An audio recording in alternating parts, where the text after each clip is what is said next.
আসসালামু আলাইকুম বাইকার ভাই ও বন্ধুরা, কেমন আছেন? আমি যাচ্ছি খুলনা থেকে 11 শিব মন্দির অভয়নগর। সো আপনারা জানেন খুলনা থেকে ফুলতলা থানা রেখে বেজের ডাঙ্গা থেকে 1 থেকে 1.5 কিলো যাওয়ার পরে আপনি পেয়ে যাবেন রাজঘাট নামক ঘাট। সেই নদীর ঘাট পার হয়ে ওপার গেলেই আমরা চলে আসছি রাজঘাট।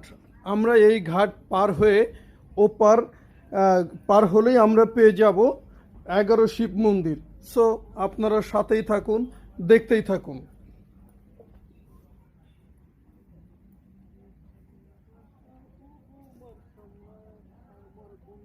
11 শিব মন্দিরের ইতিহাস আমি বলতে পারবো। বাইকার্স ভাই ও বন্ধুরা, কেমন আছেন? আমি আজকে হাজির হয়ে গেছি যশোর জেলার অভয়নগর থানার রাজঘাট এরিয়াতে।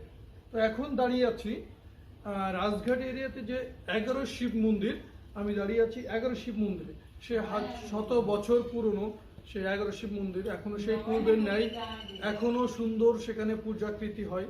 এখনো অনেক দর্শনার্থী, অনেক মানুষজন তাদের মনের আশা পূরণের জন্য এখানে এসে থাকে। সো এটা একবারে খুব গ্রামের ভেতরে। আমার মনে হয় আপনাদের আসলেও ভালো লাগবে। সো আমি আসছি, আমার ভালোই লাগছে।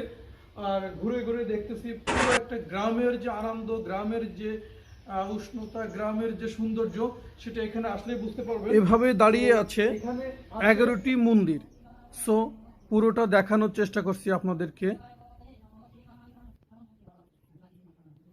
সো আমাদের চলে যাওয়ার সময় হয়ে গেছে।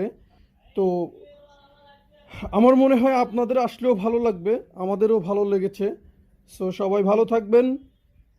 আল্লাহ হাফেজ।